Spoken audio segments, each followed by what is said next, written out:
Hello, welcome to Spiritual Soul Centre. Thank you so much for tuning in again today to another beautiful Soul Speaks sessions. We're so glad to have you joining us today. We've got the beautiful Trisha back in action, back joining us today. She's been doing a lot of healing work. So she's been just recovering, doing the inner child work. We're going to be tapping into some of that today. And then we've got the most beautiful Duygu. She's joining us today as well. And it's just going to be the most activating conversation because it already has been behind the scenes, and we were chatting that much. She was like, no, we've got to get online. This is got to be out there. So I was like, stop, you've got to repeat that. So it's been really like we've kind of been getting into it already. We're already in the flow of things, and we're really excited to talk with you about some really cool topics today. So we brought a couple of notes down to create a little bit of structure to the session, because knowing us, we'll just go woo. So hopefully we're going to talk today about shadow work, the war on self, the spiritual, this whole perception that it's external when it's internal. We're going to talk a lot about that. We're going to talk about speaking, living and feeling in your truth, stepping into your truth, embodying the healing work into your being. And then we're going to talk a little bit about the subconscious programmings that we can do. And then we'll give you a little bit of some messages at the end from higher self, from archangels, from some crystals. So it's going to be a really good one. I'm really excited. So, hi guys. Hello. Hi.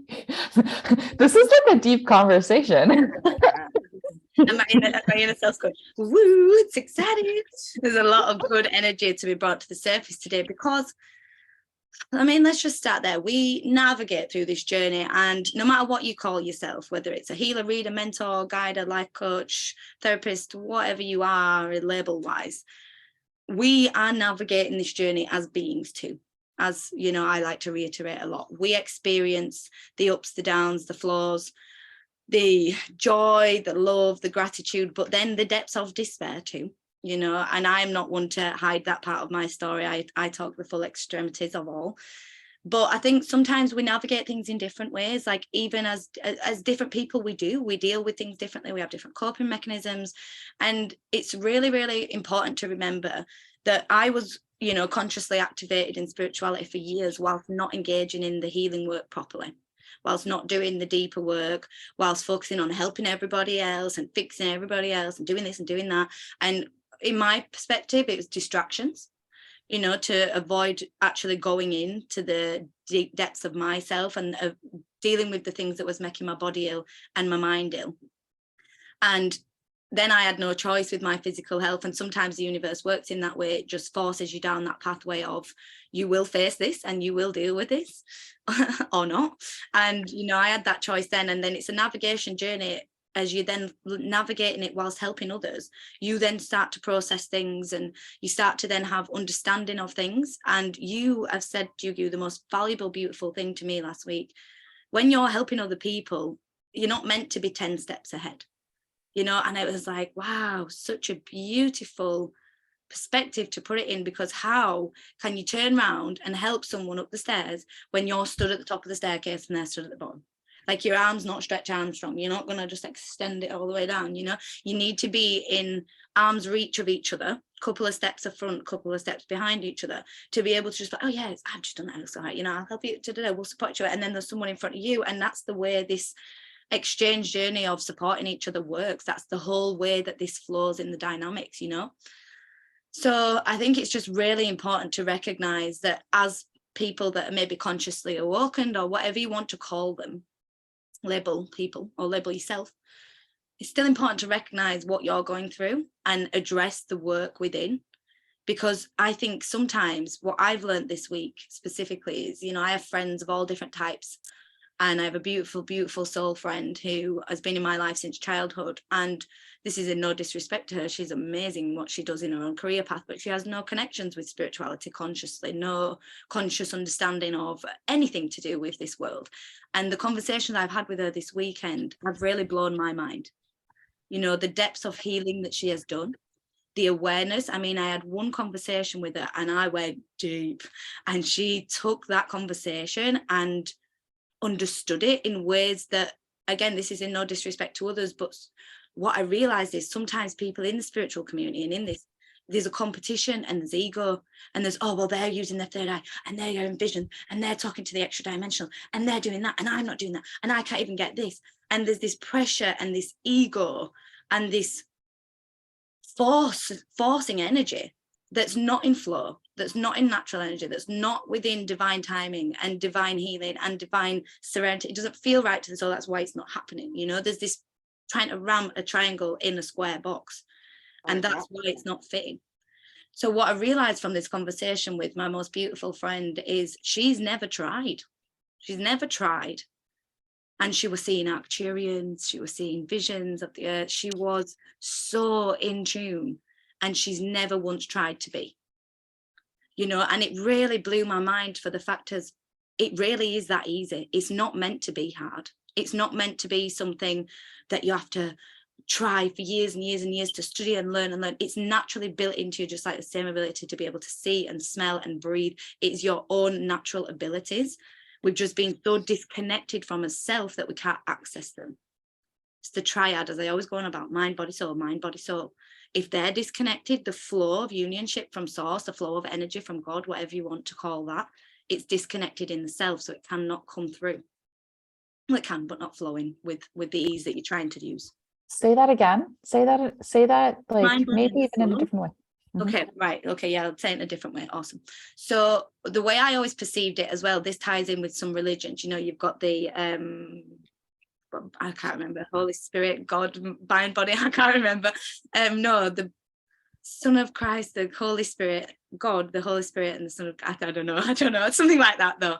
I do apologize for not knowing that, but yeah, it's connected with that because it's the Holy Trinity. It's the divinity of three, the connection to God, to source, right? As we are God's inner own self. So if we have negative thoughts about self, negative patterns, self-guilt, self-loathing, all this negative build-up in the mind space that then manifests into the physical body space with ailments and dis-ease and disconnection and discomfort and pain, then that builds up in the soul because we've got this build-up of harbored energy in the auric field. So we've got all this stagnant disconnection. It's almost like having train tracks with parts missing. So how can the train go from that stop to that stop to that stop and deliver the people or the messages or the information that needs to be delivered when the tracks aren't aligned in place? The tracks are just completely disconnected from self. So what we have to do is not focus on opening the third eye, not focus on connecting in with this and that and this. It's focus on yourself. Focus on them train tracks, the mind, body and soul. What negative patterns? Come on, go on. Okay, so that disconnection from self and everything that you said, like all of those train tracks, like those train tracks being ready to receive, right? But they're like, let's just say they're astray. Yes. That is the perfect formula for a mental health, like complete disruption. Right. Like that's where panic attack is panic attacks, we're talking like complete dissociative moments. Multiple personality disorder comes through in moments when, because it's dissociative disorder, when you're so disconnected, disassociation. I no longer know who I am. I've got multiple voices in my head and I don't know how to decipher what is what, not even like what is good or what is not even what is for my highest or what is like completely drawing me into this energetic pull and like completely siphoning whatever, right? We're not even going to go there. Yeah, we're not going to know. But that is a very legitimate thing. And that needs to be acknowledged too, that the discernment between possible interference, possible energy ciphers, you know, it can't come from feelings that are already there. It has to already exist in feelings of cracks and gaps. However, they can be intensely amplified and manifested by other energies that are not your own. 100. Which is exactly the topic of the war on self. Mm-hmm. Like that's exactly where we get to, because that war on self is like, okay, well, if you're not the one determining like, is this for me or is this not for me? And you're the only person, like I'm doing this because for me, that's how I determine it for me. And we can see other people do that, right? We can see other people do this third eye and connect it to this and connect to that. Cool, try it. And then be like, what works for me and what does not? And it doesn't mean that what doesn't work for me is bad. No, or that person is like, it might even not be that you're never going to do it. It just might not be aligned at that time. That's it. Ooh. And Yeah. you know what as well? So that's where the subconscious mind comes in, because it's okay having in the conscious mind and knowing it, you know, when you're healing, but you've then got to get it into your subconscious mind. So you've got to change the whole thought process of what's in what is judging up to be able to cope with those mechanisms. You know, it's found to cope. So then you've got to change that. Yeah, such a valid point, because no matter how much we believe, oh, I have self-worth, I have self-love, I love myself, I have so much self-worth, is there, imagine yourself as a computer system. That's how I imagine it. You know, do it as something else if it works with you. I don't know, a car, right?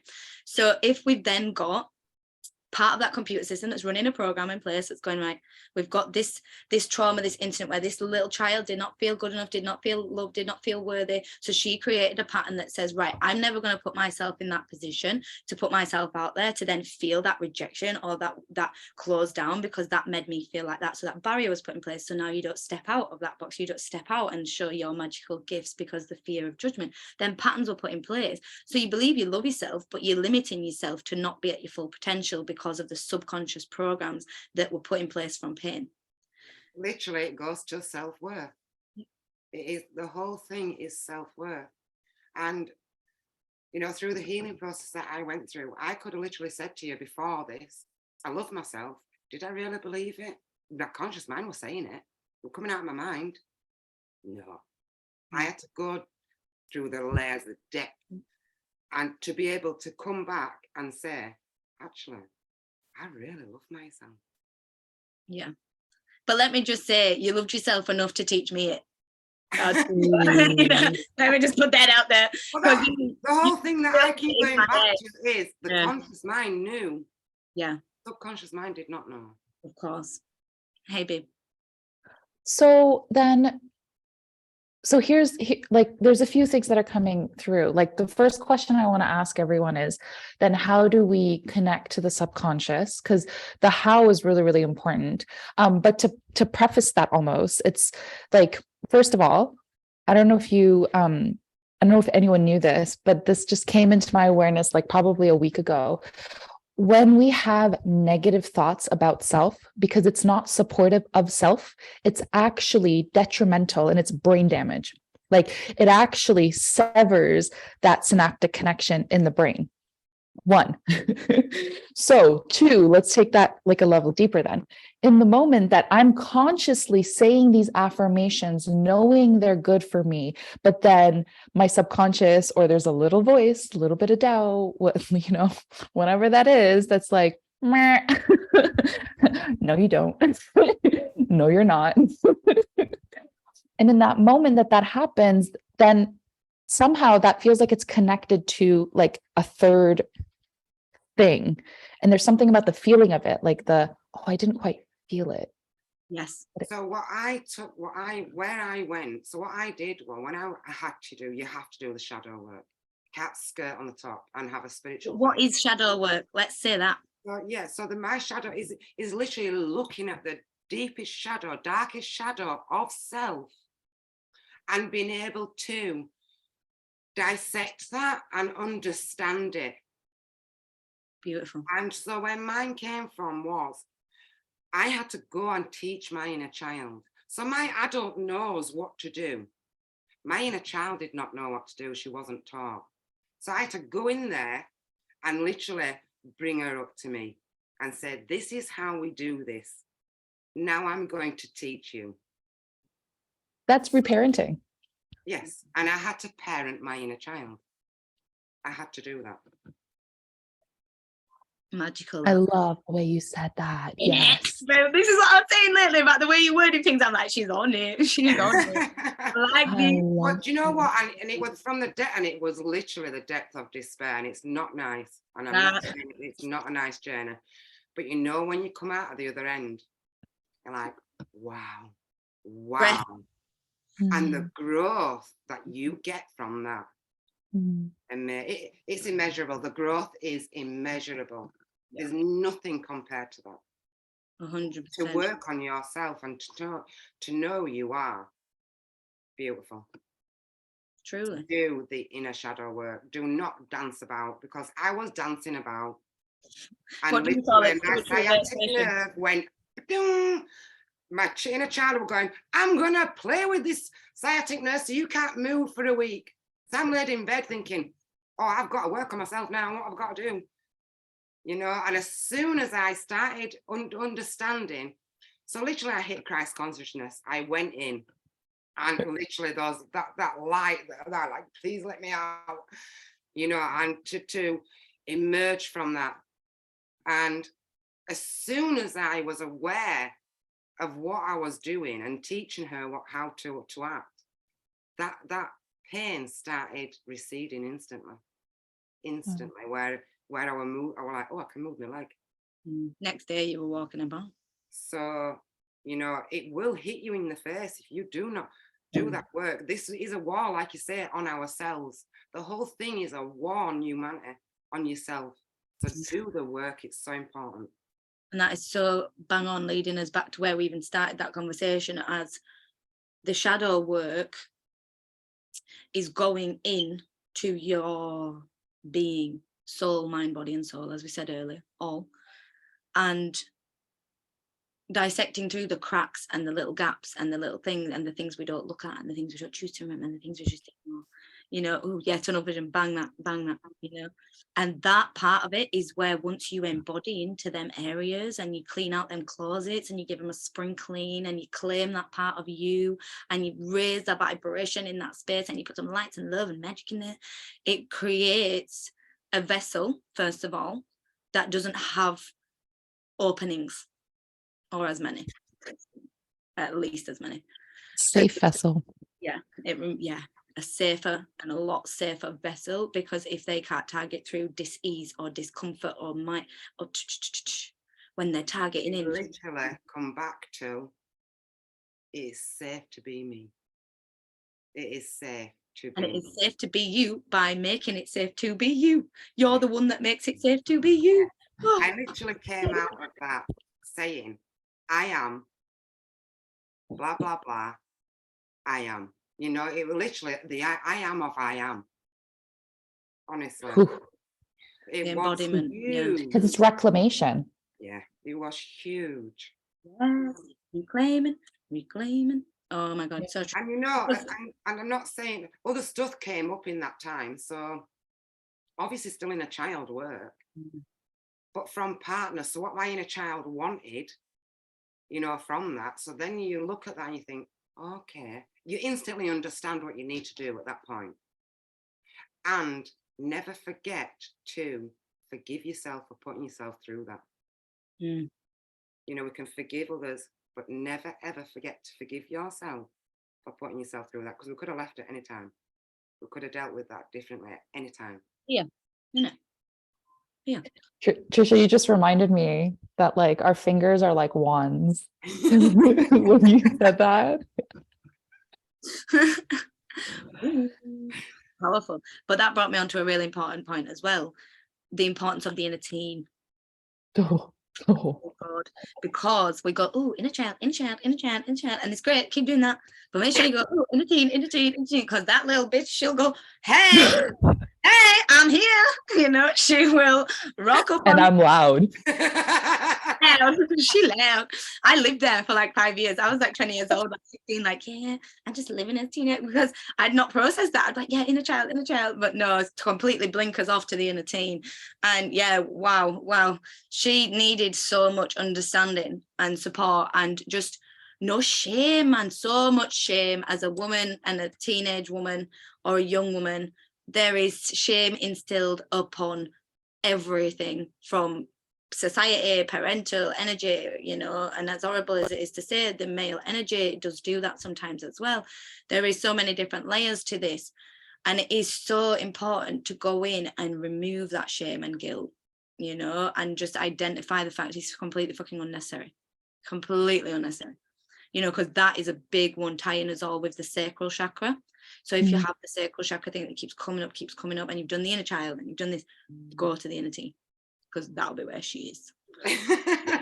Interesting, because in order to get to the inner teen's got like a lot of thick layers. I mean, and the way that I'll sort of preface that is I would live between like my wise self or my ego self that wanted to be wise and my inner teen, especially when I was like, I've had enough. Inner teen, like, like you're just going to get all the fire. But in order to get to the inner teen and get to that understanding, it's kind of like a very rebellious, stubborn teenager, like in the very like stereotype, like there's stereotypes for a reason in this earthly existence. And in that stereotype, the only way to get through, and we've seen these in movies, and I would say like, yes, there's positive negatives to these movies in the way that they condition us in a certain way, but I'm really reframing all of that and looking at actually, let's take all the ways that we can actually utilize this, because that's what I do. 100. Oh, I love that. So in that moment, to get to the inner teen, that's where that inner child work, which is all about like feeling it all. You have to feel it. There's no other way. In fact, the inner child is the deepest connection into the heart, because it's like, okay, then we can get connected into my will and like, why am I here? What's my purpose? What am I meant to do? Then I can get connected into the sacral, because the sacral is very complex there. So it's like, oh, inner child, I get to the soft place of like, I get it. And then the inner child is the only one that can talk to the inner teen, because the present self, like, bitch, where'd you come from?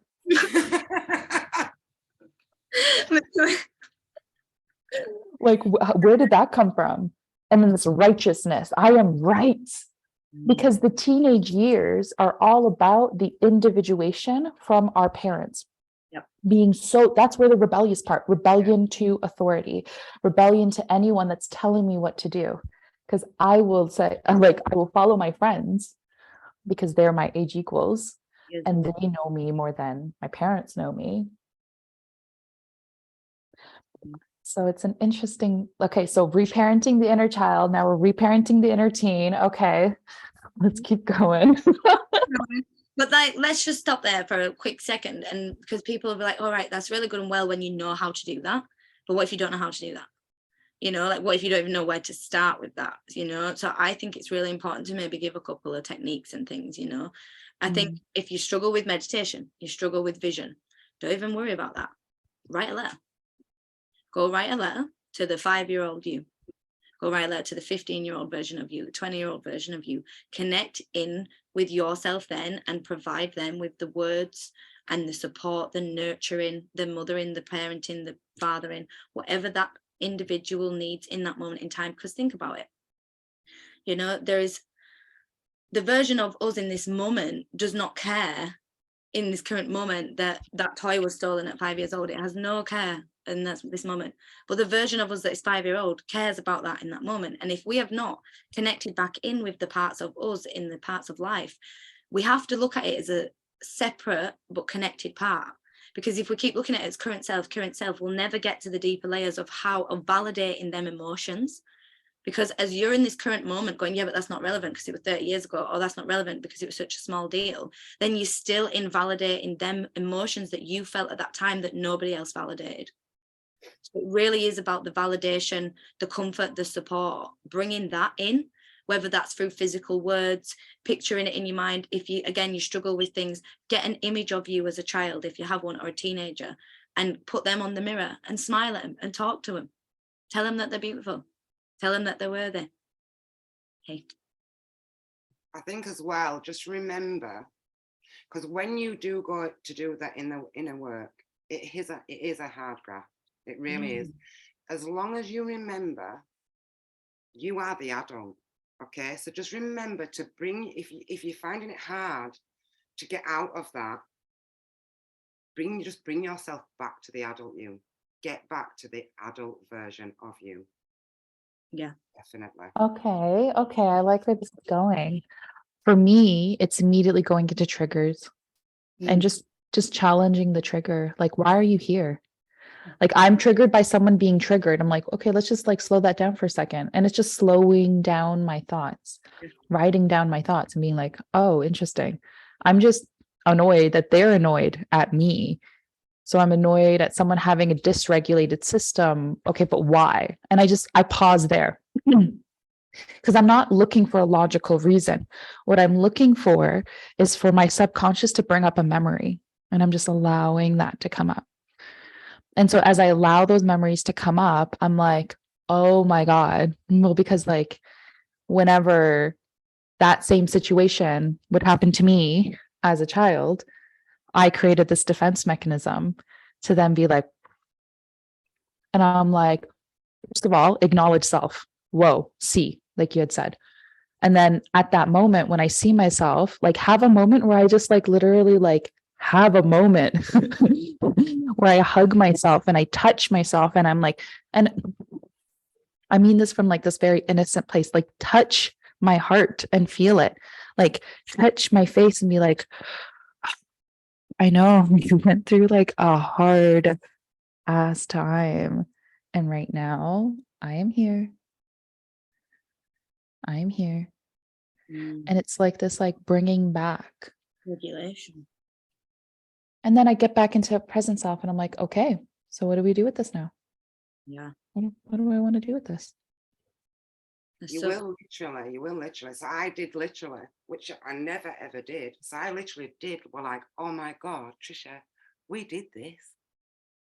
We did this. And literally, yeah, touch yourself. We did it. You know, and you were able to do it. You can work through anything. We did this. So yeah, literally hold yourself. Because you're worth that. You're really, really worth that. Truly. Yeah. Truly. And they're really beautiful, different things. And there is so many ways that we can connect in with self. But I really love that regulation technique, you know, just to be like, it's okay just to stop in that moment. We learn from the triggers.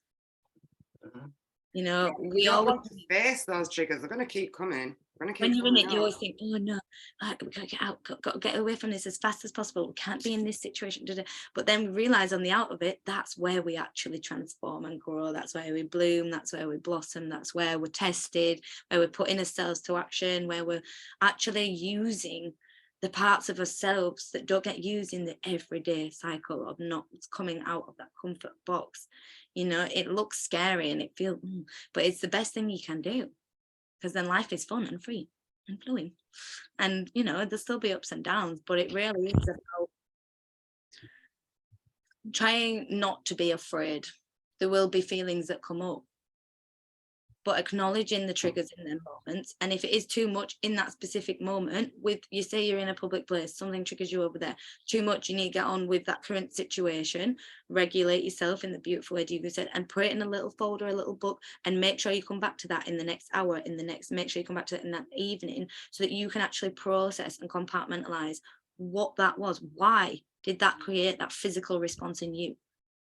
What were it? Were it a subconscious memory? Were it a smell? Because think about it, it can be anything from childhood, from 2 years ago, a certain aftershave, a certain person's face, a certain back of the head, a certain sign, a certain color fragment, a certain song playing in the supermarket. You have no idea why it triggered that emotional response in you.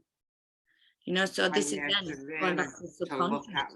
To really look at that. My higher self is saying to me, it's quite simple what she's saying. So I do talk to my higher self a lot. So that did get me through that time as well. She's literally saying evolve or devolve. You know, you have a choice in that moment when you're presented with that trigger. Do you want to react on it and feed it and then go into that vibration of guilt and shame and all that shit, or do you want to go, okay, take a step back, evolve from this, don't go backwards? And that's the whole thing, isn't it? Grow, just grow. Allow yourself. It's giving yourself permission though, like, because no one's stopping anyone from else growing. No one's else going, no, you can't grow. I mean, don't get me wrong, we have physical suffocation sometimes, but it is just truly going in and saying, I give you permission to face this. You are strong enough. You are capable. You can do this. We've just got to do it together. You know, holding your own. Like so many of us people that's going to watch this video support other people in the most unconditional ways. Hold space, create that fire and protection and love. But then when it comes to self, it's just not, it's not accessible. It is there, it's just not accessible. So it's about making that accessible to self before anyone else. Maybe affirm every day, I am worthy. I am worthy. Mm. And stuff will come up from that. You know, you will think, am I worthy in this? I'm wondering, in moments where we're creating these affirmations for self, because it's going to be moments where those are going to change over time, and also because there's like keywords, like for you, Trisha, that worthiness is coming up like big time, and I love this so much. And that just kept saying it. Exactly. And there's going to be periods where we're going to shift into like another like affirmation. So I'm wondering if there's a way that we can like talk about how do we create these affirmations that are like potent for us, like that transmutation moment, that alchemy moment. Like, okay, had a self-awareness, had an inner child moment or an inner teen moment. So then how do we then, that reclamation point, I am the person in charge right now. And I decide that this is the affirmation I will use to like, oh yeah, I forgot. I just forgot.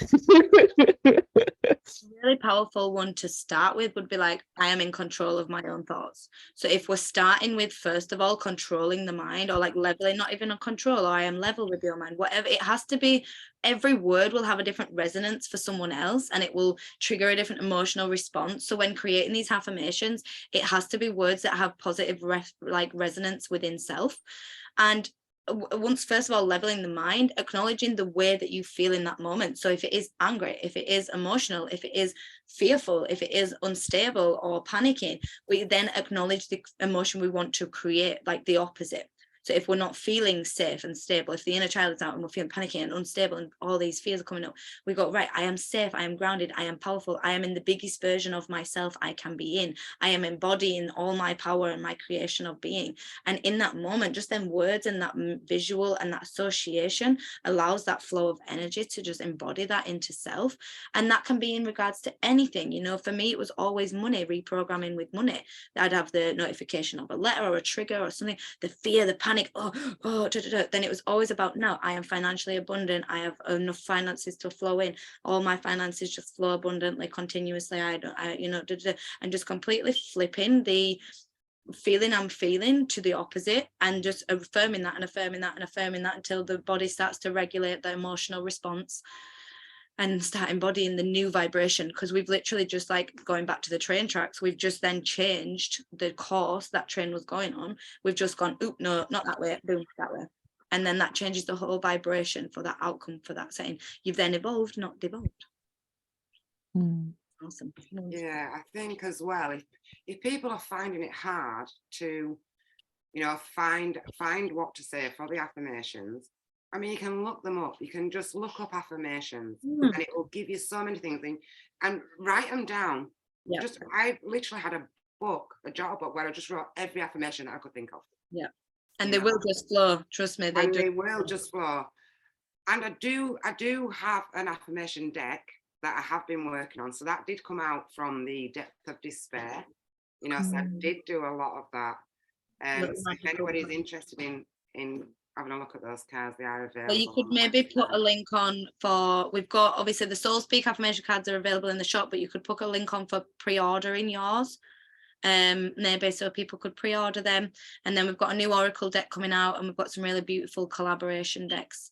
The Oracle deck's all about starseeds and aliens, so I'm sure lots of you. It's beautiful. It's so good. Beautiful. It's awesome. So yeah, there's some really beautiful decks coming out. But we've got and this is the thing, going back to what I just said about the words vibration. You know, there might be words in mind that some people are like, oh no, I don't like that word, I don't like that affirmation, I don't like that word, because that word. Yeah. Also, why is that triggered you? Yeah. Great question. Yeah. But what I was going to say is not that, but that was a very valid point, is the way I may resonate with words compared to, for example, your deck or someone else's deck. There will be a flow of what resonates with you. And it's just about having a little look, and there's no harm in needing support. Like, you know, going back to the subconscious programmings, there's some things I can't do on my own. I go to either my hypnotherapist, or I work with Trish, or I work with another light worker, and we do exchanges, and that's okay. Like I can't be expected to reprogram all the subconscious patterns in your own conscious brain when you're not consciously able to talk yourself through that. It's sometimes too complicated. So it's okay to ask for support, to go reach out for guidance and alignment of help, and little dots together, because that's how you expand a bit quicker. So there is no shame in learning with others and reaching out for a bit of guidance, because we all have a puzzle piece to bring, which means we all learn from each other exponentially. That's a beautiful word, wasn't it? I like that word. We're all going through the same thing. Exactly, in different ways.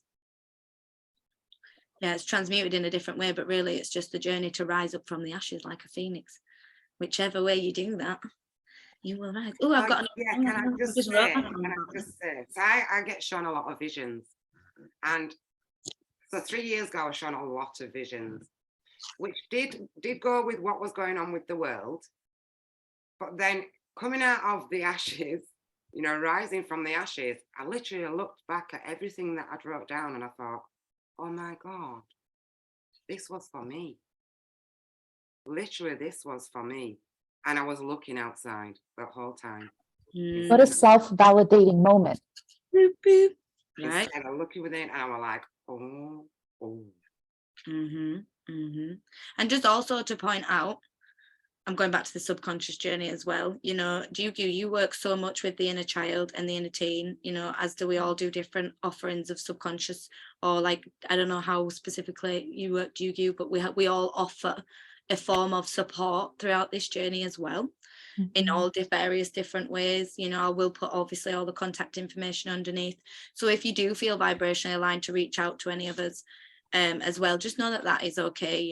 Again, if anyone resonates with you on this video, that's what we're about, is holding space for you guys and creating a space of light and love. And like Duygu says, we're only a couple of steps ahead. We ain't a marathon ahead. We're only just coming over that barrier so we can help, and we can work, and we work with others that help us as well.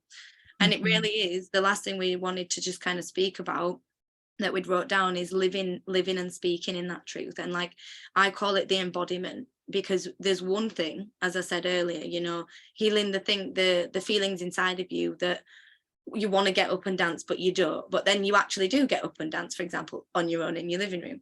But then it's that embodiment and that transition from, okay, you actually allowed yourself to do it, you healed the part in you that didn't want to, that restricting yourself from doing it, but then can we present that self to the world? Is there people around us that can hold space for us to embody the version of us that we truly are? Because people have built up expectations, limitations, a perception of you, which you have embodied too, which limits your true potential and true soul being. Because I hate to throw you under the bus here, Trish, but she'd go, I'm healed, it's not bothering me in this life, it's all good. And it is, and we had this beautiful conversation, because it was the call them words back in. Yeah, because it was the understanding of, no, it might not be bothering you, you might not be experiencing conscious pain or suffering from it, but are you being limited? Are you limiting yourself? I was limiting, yeah. And I that's was limiting myself the whole time. But that's exactly where spiritual bypassing happens on this journey, because we're not meant to evolve in just the light. It's in the darkness that we create and alchemize our own light. That's the only way. And the only way we can actually do that is when we start to then, okay, I am no better than the person that I'm judging right now in front of me, being like, who are you to tell me ... Yeah. Yep. What a humbling moment. And you're like, oh. Yeah. Growth happens. You do look at everything so differently. It's massive. It's beautiful. Absolutely beautiful. It's because it's a deeper knowing, a deeper understanding, so much of a deeper connection to self. But the true, it just doesn't end when we go, oh yeah, we've kind of healed that emotional response. That's not necessarily where the trauma's done, or where the trigger's done, or where that journey's done. Many triggers. Still many triggers coming up for me. Oh yeah. But even on that one trigger, at least you know how to deal with that trigger. Of course. But even on that one trigger like, that we have, for example, it's about then, right, okay, we've dealt with the emotional response, but then are we living in it? Are we living in that truth? Because we've acknowledged it, processed it. Are you living it? when you can let something out of your mouth and literally know that is your whole being. Yeah. I feel beautiful today. Yeah. And you are unfuckable with. Yeah, definitely. So to be able to hold that and know that truth is really coming out of your mouth. You are truth. Living in it. And that's the thing. It takes us a little bit of, sometimes we go, oh yeah, and then it takes us about 2 weeks, a week, a couple of days, a month to actually stand in it and go, oh yeah, okay. Do you know, get into it. That's okay. When I wobbled, I mean, fucking wobbled. I didn't just wobble, I fell off my perch. Boom. So, because I was in a place where if I wobbled, I'd control it. And then what it did was it went, oh, you're going to control this one, then I have. Boom. And it literally fell off my perch. So, you know, to get back up from that, so you're going to wobble. You're definitely going to wobble, but just work with it. The wobbles are good. Yeah, they are really good, and they what allow us to stand up. But yeah, it is really now time to, and I'm talking more to the people all of here that, you know, they say, oh, I've done my stuff, done my inner work, I've healed it all, and that's cool. Maybe you have, cool, but now start embodying it, start living it, start reprogramming the subconscious mind, start working through the patterns and the programs that were put in place in the inner years and the early years, and the defensive mechanisms and the limitations of self, the limitations of sexual energy, confidence, power. Claim back your sense of self, because if you ain't doing that, there's more work to do, unfortunately. So with all love. But yes, I will shuffle a little card and pick some affirmation cards for today. Whilst you guys want to say any last words, I don't know if there's anything that you want to. Yeah, there is. It seems like this, like standing in your truth, embodying your truth, being your truth, is the most like truest definition of confidence. I loved it. Right? Like, I it's like, and that it's really that acceptance of like everything. Like I've fully accepted, well, maybe I've like 55% accepted my weirdness to the outside world as well. Like when I'm alone by myself, so weird. Me too. I don't even think there's someone that knows me at that 100% weirdness. And yet in that moment where I'm like my fullest, weirdest self, and I'm not worried about acceptance because I've already accepted it within myself. It's like that is the energetic frequency of just being in confidence, of just like, I am me, I got me. Oh, but anyways, that is so. And it's the embodiment of it, though. You're really embodying it, and that's the, you know, you're not going to please everyone. You're never going to please everyone. You know, there's going to be people that don't like this because they're being triggered by you. Unfortunately, that's probably what's going on there. So it's because, you know, those that would not maybe vibrate with that just wouldn't say anything. They just wouldn't project, you know. I think that's a fortunate thing. That's exactly what we do in community. Like we need those reflections. We can do all the inner work on our own by ourselves. It's the moment that you're with family. You're in a situation where like everyone's looking at you like this and you're like, oh, damn, I am getting triggered.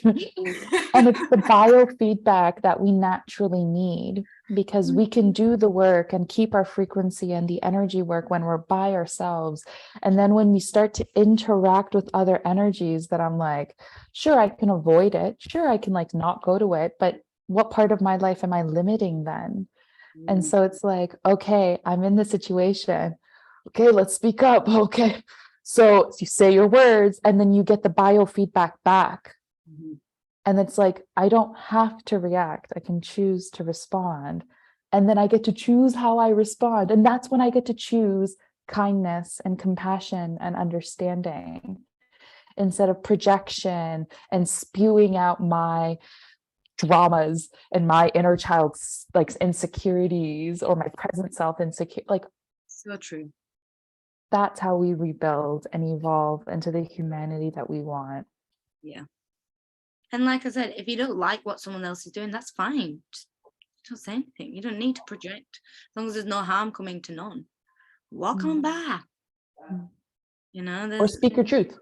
Yeah. Speak your truth in that moment. Get the biofeedback. Ah, shit, I didn't mean to say that. One or the other. One or the other. Whatever floats your boat in that moment. Yeah. Whatever floats your boat. But yeah, so we've got some beautiful cards today. We've got, oh, get this. How relevant. Out of a pack of this many, we've got this one. My truth is ready to be spoken. I am ready to express myself clearly, calmly, and healthily. Today, I am voicing my truth. Well, I don't think that could have been any more accurate for today's card pull. We've got, all of my chakras are flowing and aligned. Today, I am working on balancing the chakras. So again, that's about the trigger points. Where do you feel the trigger in your body? Where's the emotional reaction coming from? Does your chest get tense? Does your head start tingling? Do your fingers go numb? Does your belly start hurting? Where do you feel it? Think of that. Check into what part of your physical body is reacting to that trigger and why. The answers are always within, never on the outside. Okay, so we've got, I am free from any toxins, toxic traits, and bonds that no longer serve me. Today, I am ridding anything that no longer serves me. So that can apply to so many things, implementing boundaries. But for me as well, in this session, it's about applying it to removing the toxic patterns that were created in the subconscious mind from the trauma and removing that out of the subconscious memory because it no longer serves us anymore. And it's time to acknowledge what defense mechanisms are in place that need to be removed, that are not benefiting us anymore. Yeah, my little mind just said, because we don't live there anymore. Yeah, that's the point. It's about reaffirming that to the self, reaffirming. And then after we connect the triad, guess what happens? My psychic abilities are clear and strong. I interpret energy clearly. Today, I'm using my psychic abilities. So remember, guys, we're all connected. It's not a case of you not being connected. You're always connected. It's just finding your own connection to self to feel the connection. Yes, beautiful. That feels like a really good place to end. Does anyone else have anything they want to say? I love you all. I love you all. I love you too. A little beautiful soul. And what a journey. What an earth. Yeah. And what a time to be alive. It's beautiful. Great to be present, exactly, and to just offer the frequency we're all in and to share in this space, in this very like respected, open-hearted, high heart way. So yeah, thank you to you both for being here and to everyone watching. The last thing I want to say is get out in nature. Get out in nature today, just even for 5 minutes. Just breathe. Just go out and stand in nature, and that practice the process of what Duygu says, coming into your own body, breathing, regulating your own self with nature. I think that'll just help a lot of people today that are feeling overwhelmed in this last week of January. Awesome. So much love to you all. Bye.